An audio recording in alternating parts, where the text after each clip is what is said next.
Assalamualaikum warahmatullahi wabarakatuh. Perkenalkan, nama saya Najla Imei Ajahra dengan NIM 230600312 dari Program Studi Pendidikan Guru Sekolah Dasar kelas A1. Di sini saya akan menampilkan sebuah materi pembelajaran untuk kelas 5 SD mengenai bab 2 buku Jendela Dunia.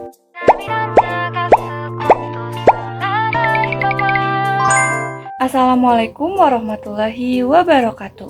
Halo anak-anak, bagaimana kabarnya hari ini? Semoga sehat selalu dan bahagia selalu ya.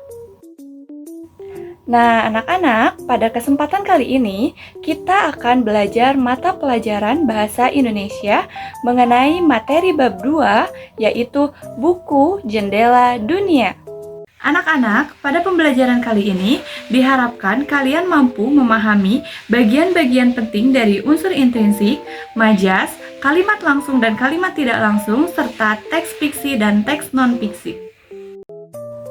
Nah, anak-anak, apakah kalian tahu bahwa setiap cerita yang kita baca memiliki bagian-bagian penting di dalamnya yang membentuk cerita tersebut? Wah, kira-kira apa ya bagian penting tersebut? Ya, betul. Bagian penting tersebut yaitu unsur intrinsik. Lalu unsur intrinsik ini apa saja ya? Nah, anak-anak, coba perhatikan gambar yang ada di samping. Anak-anak, unsur intrinsik ini mencakup beberapa bagian, yang diantaranya yaitu judul cerita, lalu tema dari suatu cerita, kemudian tokoh dan penokohan yang berarti siapa sih tokoh dalam cerita dan bagaimana sifatnya tokoh tersebut, kemudian alur cerita yang menjelaskan bagaimana cerita pada bagian awal, pertengahan, dan akhir cerita. Kemudian ada latar yang menjelaskan kapan dan di mana cerita itu terjadi, dan yang selanjutnya yaitu amanat atau pesan moral dari sebuah cerita. Nah, anak-anak, itu tadi merupakan bagian-bagian terpenting dalam setiap cerita yang kita baca. Kayaknya kita harus ice breaking dulu nih supaya lebih semangat belajarnya. Kalian ikutin ibu ya. Tepuk semangat. Semangat. Semangat. Nah, anak-anak, sekarang kita lanjut ke pembahasan materi yang kedua, yaitu majas. Apakah kalian tahu apa sih majas itu? Nah, anak-anak, jadi majas adalah gaya bahasa dengan makna kiasan yang dipilih penulis untuk menyampaikan sebuah kesan. Majas ini akan membuat cerita memiliki makna yang lebih mendalam dan menarik untuk dibaca.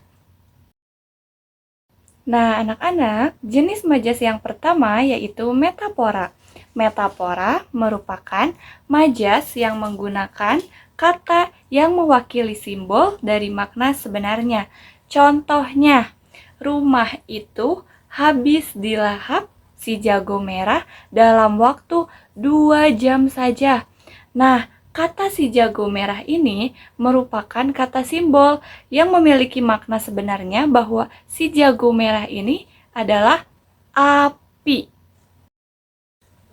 Kemudian, majas yang kedua yaitu personifikasi. Personifikasi merupakan majas yang menggunakan sifat manusia dalam menggambarkan sebuah benda. Contohnya, radio itu mendendangkan lagu merdu setiap sore hari. Kata mendendangkan itu merupakan sifat manusia atau perilaku yang biasa dilakukan oleh manusia. Mendendangkan sama dengan menyanyikan atau manusia yang sedang bernyanyi. Selanjutnya, majas yang ketiga ada hiperbola.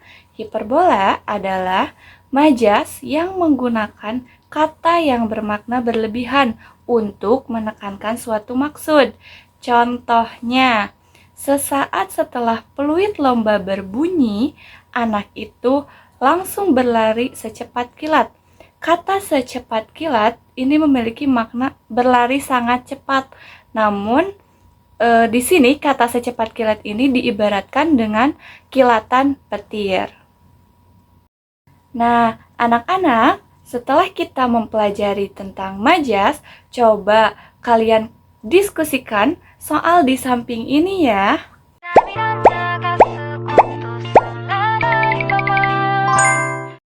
Selanjutnya, kita akan membahas materi tentang kalimat langsung dan kalimat tidak langsung.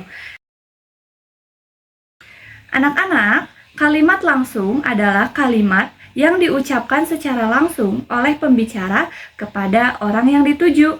Contohnya, aku bosan, jawab kelinci kecil. Anak-anak, kalimat tidak langsung merupakan kalimat yang mengutarakan kembali isi perkataan dari pembicara, namun berupa kalimat berita. Contohnya, kelinci kecil itu mengatakan bahwa ia sedang bosan.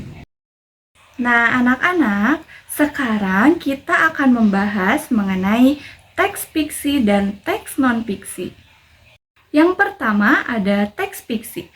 Teks fiksi merupakan teks yang memuat suatu cerita atau peristiwa. Contohnya dapat kalian lihat pada gambar, ada teks fiksi ini termuat dalam buku dongeng, buku cerita, ataupun novel. Yang kedua, ada teks non-fiksi. Teks non-fiksi merupakan teks yang memuat informasi tentang suatu hal. Contohnya yaitu dapat dilihat bahwa teks non-fiksi biasanya terdapat dalam buku pelajaran, ensiklopedia, dan kamus. Anak-anak, pembelajaran kali ini cukup sekian. Tetap semangat dan sehat selalu. Dadah!